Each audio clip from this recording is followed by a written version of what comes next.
اعوذ باللہ من الشیطان الرجیم بسم اللہ الرحمن الرحیم۔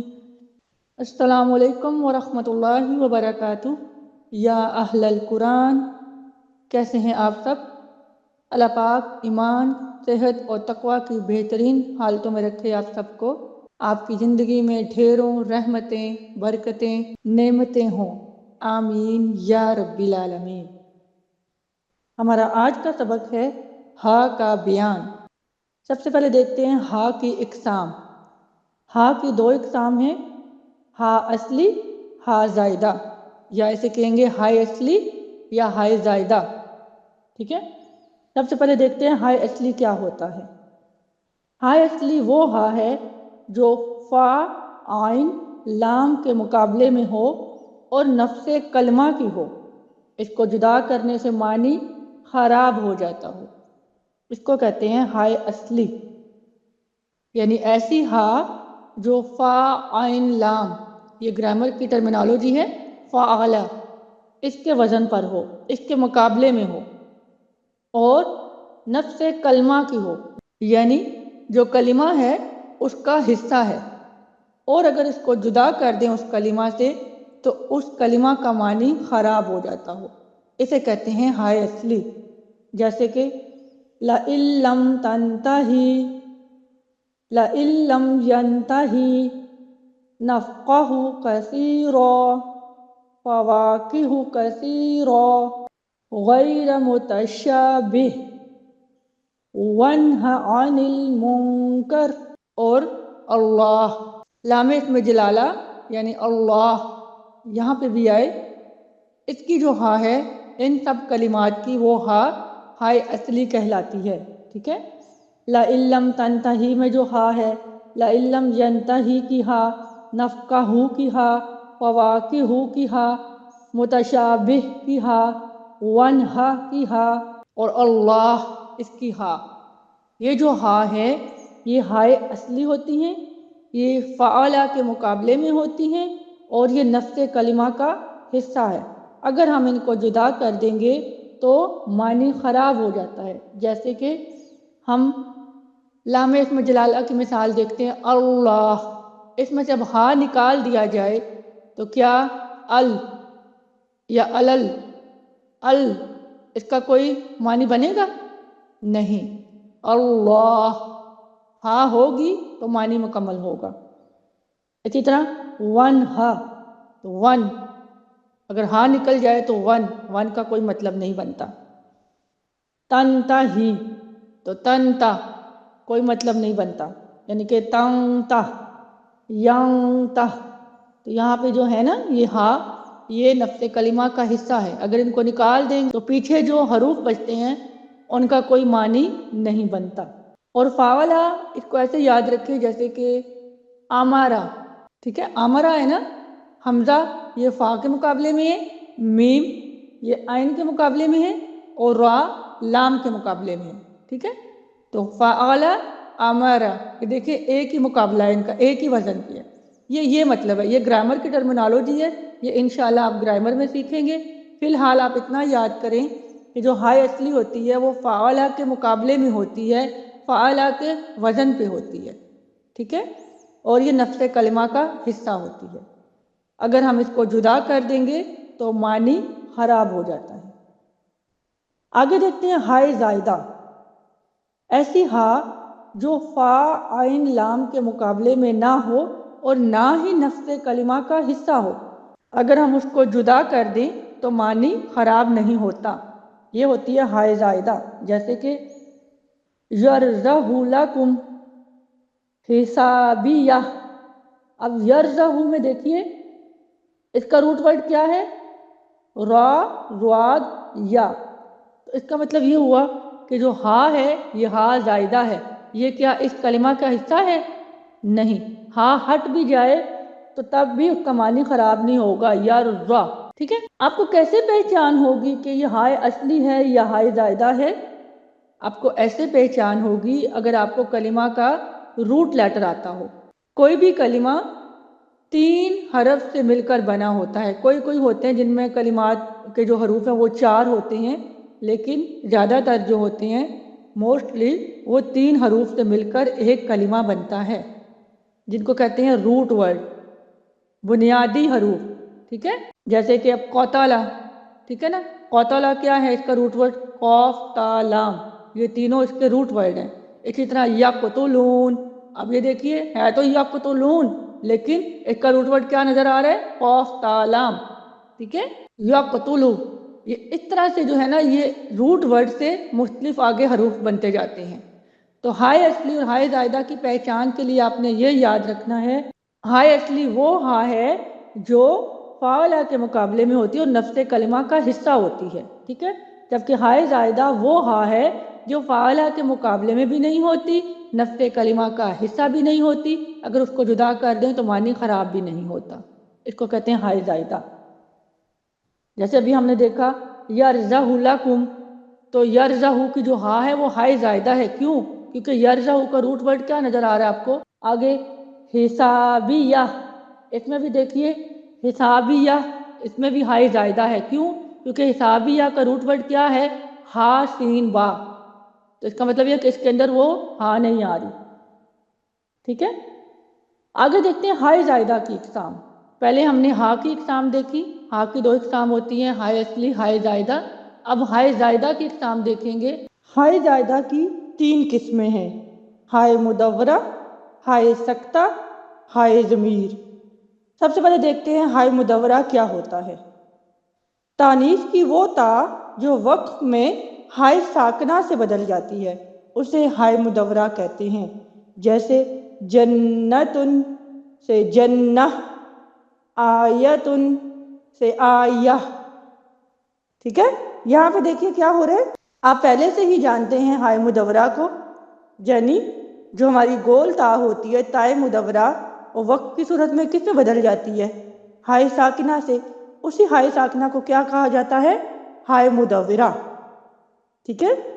اب آپ کو سمجھ آ گئی ہوگی کہ تانیث کی وہ تا، تانیث کہتے ہیں جو ہماری گول تا ہوتی ہے نا تائے مدورہ یا تائے مربوطہ، اس کا نام تائے مدورہ بھی ہوتا ہے، تائے مربوطہ جو کہ گول تا ہوتی ہے، ٹھیک ہے؟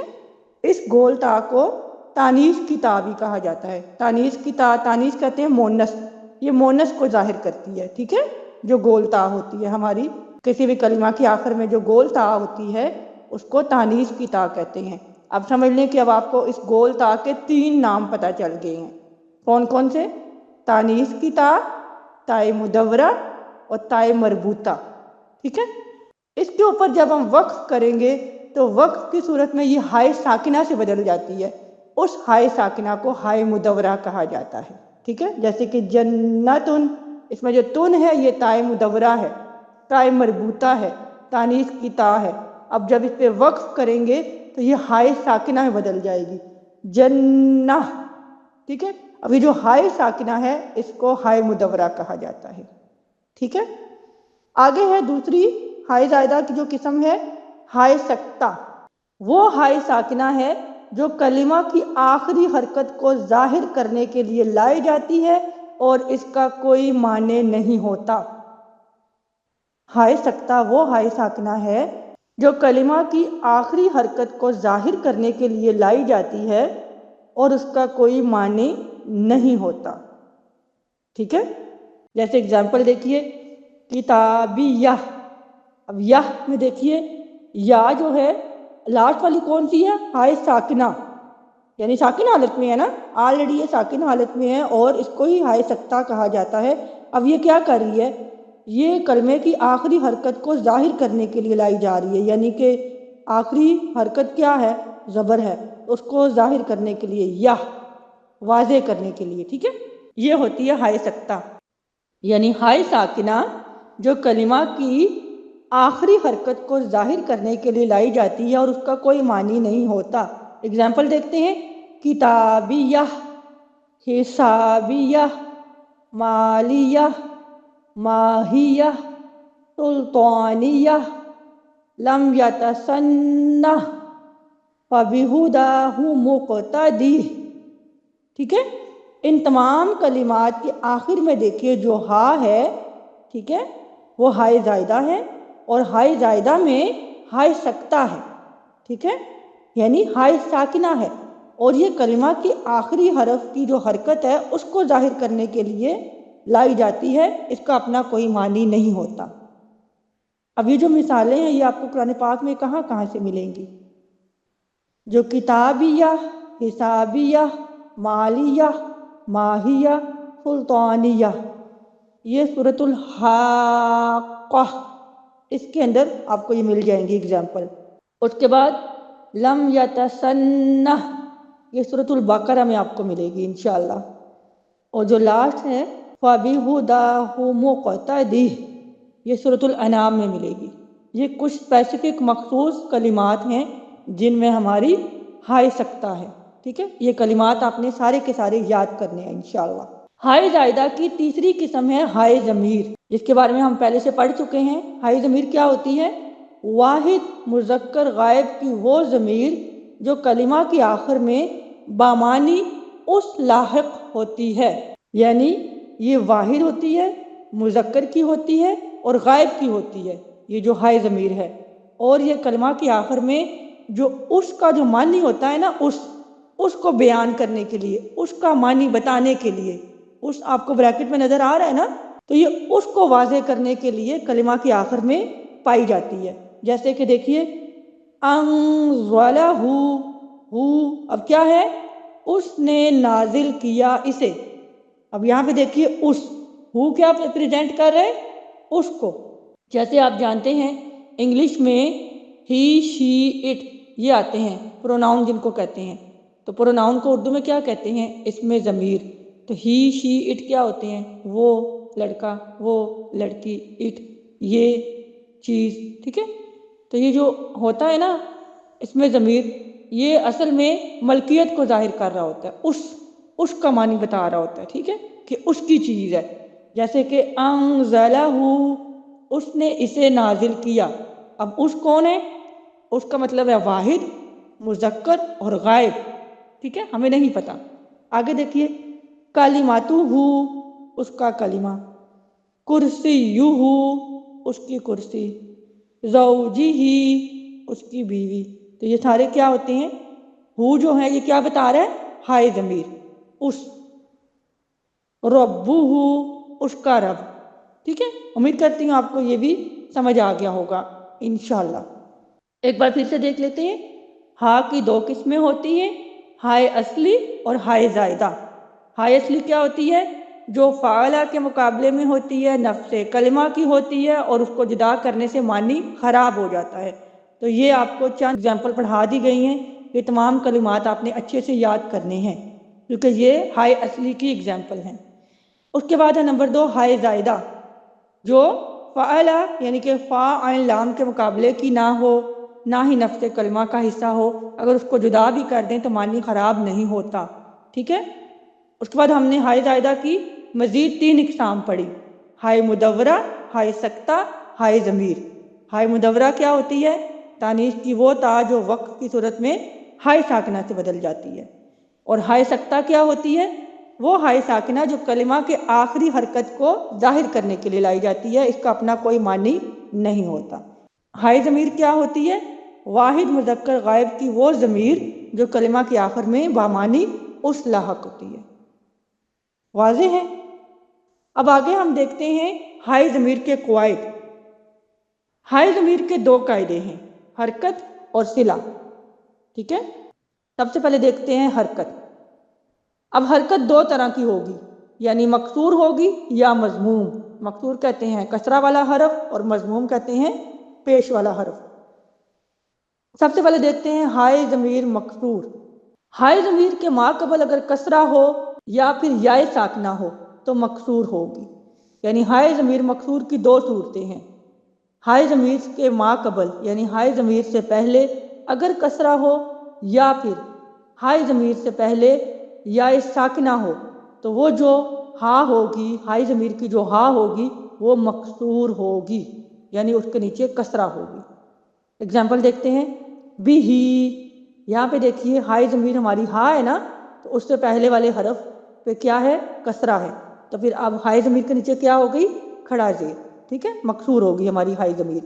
اسی طرح فی ہی، یہاں پہ بھی دیکھیے ہائی ضمیر سے پہلے کیا ہے؟ یا ساکنہ، تو پھر ہماری ہائی ضمیر کے نیچے کیا ہے؟ کسرہ، یعنی ہماری ہائی ضمیر مکسور ہوگی. ٹھیک ہے، واضح ہے؟ ہائی ضمیر مکسور کسے کہتے ہیں؟ اس کا قاعدہ یاد رکھ لیجئے. دیکھیے یہ کلمات آپ کو لکھے ہوئے ملیں گے، لیکن آپ کو تطبیق میں ان کلمات پر روک کر قاعدہ پوچھا جائے گا. آپ کو خود سے کوئی حرکات نہیں لگانی ہے، بلکہ آپ نے کیا کرنا ہے؟ یہ قواعد یاد کرنے ہیں، سمجھنے ہیں، اور جب تطبیق میں آپ کو روک کر پوچھا جائے ان کلمات پہ تو پھر آپ نے وہاں پہ قاعدہ بتانا ہے. ٹھیک ہے؟ ہائی ضمیر کے دو قاعدے ہیں، حرکت اور صلہ. ہم اس وقت حرکت کے بارے میں پڑھ رہے ہیں. حرکت دو طرح کی ہوگی، مکسور ہوگی یا مضموم ہوگی. سب سے پہلے ہم نے دیکھا ہائی ضمیر مکسور. اس کا مطلب کیا ہے؟ اس کا قاعدہ کیا ہے؟ ہائی ضمیر کے ماقبل اگر کسرہ ہو یا ماقبل یا ساکنہ ہو تو ہائی ضمیر مکسور ہوگی، جیسے بھی، فیہ. اب اس میں سے 4 کلمات مستثنی ہیں. ہائی ضمیر مکسور کے 4 کلمات مستثنی ہیں. وہ کون سے ہیں؟ وَمَا أَنسَانِيهِ.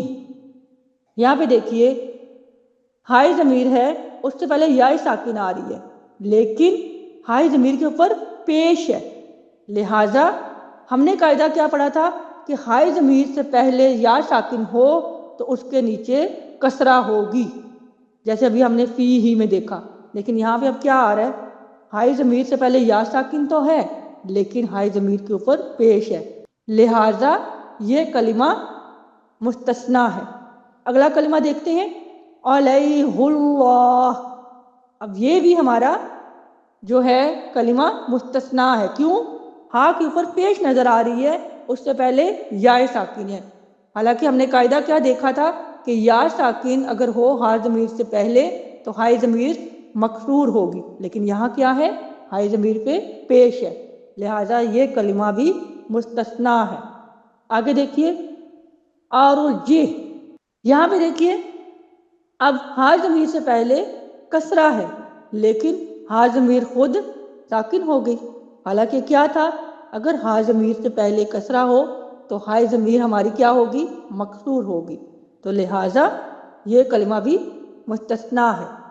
لاسٹ دیکھیے فَأَلْقِهْ. یہاں پہ بھی دیکھیے ہائی ضمیر سے پہلے کسرہ ہے تو ہائی ضمیر کو کیسا ہونا چاہیے تھا؟ مکسور ہونا چاہیے تھا، لیکن ہائی ضمیر ساکن حالت میں ہے. اب یہ 4 کلمات، ان میں قاعدہ تو آ رہا ہے لیکن ہائی ضمیر مکسور حالت میں نہیں ہے، لہٰذا یہ چاروں کلمات ہائی ضمیر مکسور سے مستثنی ہیں. یہ کلمات آپ نے یاد کرنے ہیں انشاءاللہ. حرکت کا دوسرا دیکھتے ہیں ہم، ہائی ضمیر مضموم. یعنی اگر ہائی ضمیر مضموم کب ہوگی؟ ہائی ضمیر کے ماقبل اگر فتحہ، ضمہ اور یا ساکنہ کے علاوہ کوئی اور ساکن حرف ہو تو ہائی ضمیر مضموم ہوگی. ہائی ضمیر مکسور کے لیے ہم نے کتنی حالتیں دیکھی تھی؟ 2. اگر ہائی ضمیر سے پہلے کسرہ ہو یا ہائی ضمیر سے پہلے یا ساکنہ ہو تو ہائی ضمیر مکسور ہوگی. ٹھیک ہے؟ لیکن ہائی ضمیر مضموم کے لیے 3 حالتیں ہیں. ہائی ضمیر سے پہلے اگر فتحہ ہو، ہائی ضمیر سے پہلے اگر ضمہ ہو، اور ہائی ضمیر سے پہلے کوئی بھی حرف ساکن ہو، یا ساکن نہ ہو، کوئی اور حرف ساکن ہو تو ہماری ہائی ضمیر مضموم ہوگی. واضح ہے تینوں حالتیں؟ دیکھیے یا ساکن ہم نے نکالنا ہے. یا ساکن اگر آئے تو پھر کیا ہوتی ہے؟ ہائی ضمیر کی حالت مکسور ہوتی ہے. ٹھیک ہے؟ اس لیے ہائی ضمیر مضموم میں یا ساکن نہیں ہوگی بلکہ کوئی بھی اور حرف ساکن ہوگا. یہ چیز آپ نے یاد رکھنی ہے. اب ہائی ضمیر مضموم کی 3 حالتیں ہم نے کون سی جانی ہیں؟ ہائی ضمیر سے پہلے فتحہ ہو، ضمہ ہو اور کوئی اور حرف ساکن ہو یا ساکن کے علاوہ، تو پھر ہماری ہائی ضمیر مضموم ہوگی. اگزامپل دیکھتے ہیں، لَهُ الْمُلْكُ. یہاں پہ دیکھیے ہائی ضمیر سے پہلے کیا آ رہا ہے؟ فتحہ، لہو. تو ہائی ضمیر پہ ہماری کیا آ گئی؟ پیش آ گئی. تو ہماری یہ ہائی ضمیر کیا ہوئی؟ مضموم. پہلی کنڈیشن پوری ہو گئی. آگے دیکھیے رسولہ. اس میں دیکھیے ہائی ضمیر سے پہلے ضمہ آ رہا ہے تو پھر ہماری ہائی ضمیر کیسی ہے؟ مضموم. یہ حالت بھی پوری ہوگی. آگے دیکھیے اخواہ. یہاں پہ دیکھیے ہائی ضمیر سے پہلے الف ساکن آ رہا ہے، یا ساکن تو نہیں ہے نا، الف ساکن ہے، تو لہٰذا یہاں پہ بھی ہماری ہائی ضمیر مضموم ہوگی۔ اسی طرح اخوہ، یہاں پہ بھی ہائی ضمیر سے پہلے واؤ ساکن ہے، یا ساکن تو نہیں ہے نا، یا ساکن ہو تو پھر کیا ہو جاتی ہے ہماری ہائی ضمیر مکسور ہو جاتی ہے، یاد رکھیے گا۔ تو یا ساکن کے علاوہ باقی کوئی بھی حرف ساکن ہوگا تو ہماری ہائی ضمیر مضموم ہوگی۔ ارسلہ، یہاں پہ بھی ہائی ضمیر سے پہلے لام ساکن ہے، تو یہ بھی ہماری ہائی ضمیر مضموم ہے۔ اب ہائی ضمیر مضموم سے بھی ایک کلمہ مستثنا ہے، کون سا؟ وَيَتَّقْهِ، سورۃ النور میں ہے وَيَتَّقْهِ، یہاں پہ دیکھیے ہائی ضمیر سے پہلے قاف ساکن ہے، تو ہم نے کیا قاعدہ پڑھا تھا کہ ہائی ضمیر سے پہلے کوئی بھی حرف ساکن ہو تو ہماری ہائی ضمیر کیسی ہوگی؟ مضموم۔ تو یہاں پہ ہماری ہائی ضمیر کے نیچے زیر ہے، یعنی ہماری ہائی ضمیر مکسور ہے، تو یہ پھر کلمہ مستثنا ہے۔ قاعدے کے اکارڈنگ تو اگر ہائی ضمیر سے پہلے کوئی بھی حرف ساکن ہو یا فتحہ ہو یا ضمہ ہو تو ہماری ہائی ضمیر مضموم ہوگی، لیکن یہاں پہ جو ساکن حرف ہے وہ ہے تو صحیح، یا ساکن کے علاوہ تو ہے، یعنی کہ قاف ساکن آ گیا ہے، لیکن ہماری ہائی ضمیر مکسور ہے، اس کے نیچے زیر ہے، تو یہ کلمہ ہائی ضمیر مضموم سے مستثنا ہے، یاد رکھیے گا۔ پہلا قاعدہ ہم نے دیکھ لیا ہائی ضمیر کا، ایک بار پھر سے دیکھ لیتے ہیں، بہت آسان ہے، آپ نے بس قاعدہ یاد کرنا ہے، الفاظ کے اندر بھی کلمات کے اندر آپ نے اس کو پہچاننا ہے۔ ہائی ضمیر کے دو قاعدے ہیں، حرکت اور صلہ۔ سب سے پہلے ہم نے حرکت کو دیکھا، حرکت دو ہوں گی، یا مکسور ہوگی یا مضموم ہوگی۔ ہائی ضمیر مکسور کب ہوگی؟ اس کا قاعدہ کیا ہے کہ ہائی ضمیر سے پہلے اگر کسرہ ہو یا ساکنہ ہو تو ہماری جو ہائی ضمیر ہوگی وہ مکسور ہوگی۔ اس کے ہم نے 4 مستثنا کلمات دیکھے، وہ آپ نے یاد کر لینے ہیں انشاءاللہ۔ اس کے بعد ہم نے دوسری حرکت کون سی دیکھی؟ ہائی ضمیر مضموم۔ ہائی ضمیر سے پہلے اگر فتحہ ہو، ضمہ ہو اور یا ساکن کے علاوہ کوئی اور حرف ساکن ہو تو پھر کیا ہوگی؟ ہماری ہائی ضمیر مضموم ہوگی۔ اس میں سے بھی ہم نے ایک کلمہ مستثنا دیکھا، ٹھیک ہے، وہ آپ نے یاد رکھ لینا ہے۔ آگے دیکھتے ہیں ہائی ضمیر کا دوسرا قاعدہ، صلہ۔ صلہ کے لغوی معنی ہوتے ہیں کھینچ کر پڑھنا، صلہ کو اشباع بھی کہا جاتا ہے، اشباع، ٹھیک ہے، صلہ کو اشباع بھی کہا جاتا ہے۔ اس کے لغوی معنی ہوتے ہیں کھینچ کر پڑھنا۔ اصطلاحی معنی کیا ہے؟ ہائی ضمیر کو اس طرح سے کھینچنا کہ اس کے کھینچنے سے واو مدہ یا مدہ پیدا ہو جائے، اسی لیے اس کا نام ہم نے اشباع بھی رکھا ہے کہ اس کو ہم اتنا کھینچتے ہیں کہ اس کے کھینچنے سے واو مدہ یا پھر یا مدہ پیدا ہو جائے۔ قاعدہ دیکھتے ہیں، قاعدہ کیا ہے؟ ہائی ضمیر کے ما قبل اور ما بعد دونوں متحرک ہوں تو وہاں پہ صلہ ہوگا، اور یہ آپ کو پتا ہے یہ کون سا صلہ ہوتا ہے؟ مد صلہ صغریٰ، ٹھیک ہے، یہاں پہ مد صلہ صغریٰ کی بات کی جا رہی ہے کہ ہائی ضمیر کے ما قبل اور ما بعد دونوں متحرک ہوں تو وہاں پہ صلہ ہوگا، جیسے مالہ وما کسب۔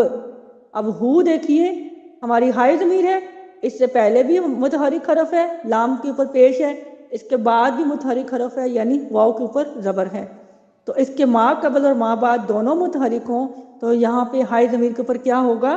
صلہ ہوگا، یعنی کھینچ کر پڑھا جائے گا، اتنا کھینچا جائے گا کہ اگر الٹا پیش ہو تو اس میں واو مدہ پیدا ہو جائے گا، اور اگر کھڑا زیر ہو تو اس میں یا مدہ پیدا ہو جائے گی، ٹھیک ہے۔ دیکھتے ہیں مالہ وما کسب، تو یہاں پہ دیکھیے ہو، میں نے اس کو جو کھینچا ہے تو اس میں واو مدہ پیدا ہو گیا۔ اب اس میں سے بھی ایک کلمہ مستثنا ہے صلہ کے قاعدے سے، ٹھیک ہے، وہ کیا ہے؟ یرزہ لکم۔ یہاں پہ دیکھیے حالانکہ ہائی ضمیر سے پہلے بھی متحرک حرف ہے اور ہائی ضمیر کے بعد بھی متحرک حرف ہے، لیکن ہائی ضمیر کے اوپر پیش ہے، اگر تو ہوتا ہے نا الٹا پیش یا کھڑا زیر پھر تو وہاں پہ صلہ ہو جاتا نا۔ اب یہاں پہ قاعدہ تو ہو رہا ہے، نظر آ رہا ہے، لیکن ہائی ضمیر پہ پیش ہے، اس لیے یہ کلمہ مستثنا ہے مد صلہ صغریٰ کے قاعدے سے، ٹھیک ہے۔ یہاں پہ آپ کو میں مد صلہ صغریٰ بول رہی ہوں، ادروائز ہے تو مد صلہ صغریٰ ہی، کنفیوز نہیں ہونا، صرف یہ کہ بک میں اس کو صرف صلہ کا نام دیا گیا، ٹھیک ہے، تو اس میں ایک کلمہ کون سا مستثنا ہوا؟ یرزہ لکم. اب یہ دیکھیے یرزہ لکم، میں ایسے نہیں پڑھ رہی، میں نے ہاں پہ شو کو جلدی سے ادا کی ہے. یرزہ لکم، میں نے اس پہ صلہ نہیں کیا، کھینچا نہیں. ٹھیک ہے، یہ کلمہ مستثنا ہے. اب صلہ کا دوسرا پارٹ کیا ہے؟ عدم صلہ. عدم کیا ہوتا ہے؟ بغیر، اور صلہ ہوتا ہے کھینچنا، یعنی بغیر کھینچے. اب عدم صلہ کب ہوگا؟ اس کا قاعدہ کیا ہے؟ ہائے ضمیر کے ما قبل ساکن اور ما بعد ساکن، یا پھر مشدد ہو تو ہائے ضمیر میں صلہ نہیں ہوگا. ہائے ضمیر کے ما قبل ساکن یا ما بعد ساکن یا مشدد حرف ہو تو ہائے ضمیر میں صلہ نہیں ہوگا. جیسے دیکھیے من ہو، اب یہاں پہ دیکھیے ہائے ضمیر سے ما قبل ساکن حرف ہے تو ہم کوئی صلہ کر رہے ہیں؟ نہیں، وہاں پہ پیش ہے ہائے ضمیر کے اوپر. اسی طرح منہ الکتاب، ٹھیک ہے. آگے فی ہی آیتن، اب یہاں پہ دیکھیے یا ساکن ہے ہائے ضمیر سے پہلے، تو کیا ہم صلہ کر رہے ہیں؟ نہیں. لہ الملک، یہاں پہ دیکھیے ہائے ضمیر کے بعد ساکن حرف ہے، تب بھی ہم صلہ نہیں کر رہے. اسی طرح لہ الدین، ہائے ضمیر کے بعد مشدد حرف ہے، تب بھی ہم صلہ نہیں کر رہے. ٹھیک ہے. اور اس میں سے بھی ایک کلمہ مستثنا ہے، فی ہی مہانا. یہاں پہ دیکھیے ہائے ضمیر سے پہلے ساکن ہے. اگر ہائے ضمیر سے پہلے ساکن ہو تو کیا ہوتا ہے؟ عدم صلہ ہوتا ہے. لیکن ہم یہاں پہ صلہ کر رہے ہیں، ہاں کے نیچے کھڑا زیر ہے، فی ہی مہانا، لہٰذا یہ کلمہ عدم صلہ سے مستثنا ہے. ٹھیک ہے، یہاں پہ صلہ نہیں کیا جائے گا. ایک بار پھر سے دیکھ لیتے ہیں. صلہ کے معنی ہوتے ہیں کھینچ کر پڑھنا. اصطلاحی معنی ہے ہائے ضمیر کو اس طرح کھینچنا کہ اس کے کھینچنے سے واو مدہ یا یا مدہ پیدا ہو جائے. ٹھیک ہے. اب قاعدہ کیا ہے؟ ہائے ضمیر کے ما قبل اور ما بعد دونوں متحرک ہوں تو صلہ ہوگا، اور اس سے ایک ہی کلمہ مستثنا ہے. اور عدم صلہ کا قاعدہ کیا ہے؟ ہائے ضمیر کے ما قبل ساکن یا ما بعد ساکن یا مشدد حرف ہو تو ہائے ضمیر پر صلہ نہیں ہوگا، اس سے بھی ایک کلمہ مستثنا ہے. امید کرتی ہوں آپ کو آج کا لیسن اچھے سے سمجھ آ گیا ہوگا. ایک بار پھر سے دیکھ لیتے ہیں ہم نے ہاں کے بیان میں کیا دیکھا، کیا سیکھا. ہاں کی اقسام دو ہوتی ہیں، اصلی اور زائدہ. اس کے بعد ہائے زائدہ کی 3 اقسام، یعنی ہائے مدورہ، ہائے سکتہ اور ہائے ضمیر. پھر ہائے ضمیر کے ہم نے قواعد دیکھے، 2 ہوتے ہیں، حرکت اور صلہ. حرکت 2 طرح کی دیکھی، مکسور اور مضموم، اور اسی طرح صلہ بھی 2 طرح سے دیکھا، صلہ اور عدم صلہ. امید کرتی ہوں آج کا سبق اچھے سے سمجھ آ گیا ہوگا. کوئی سوال، کوئی بات پوچھنی ہو تو کومنٹ سیکشن میں ضرور پوچھیے. دعا پڑھ لیتے ہیں. سبحانک اللہم و بحمدک نشہد ان لا الہ الا انت نستغفرک و نتوب الیک.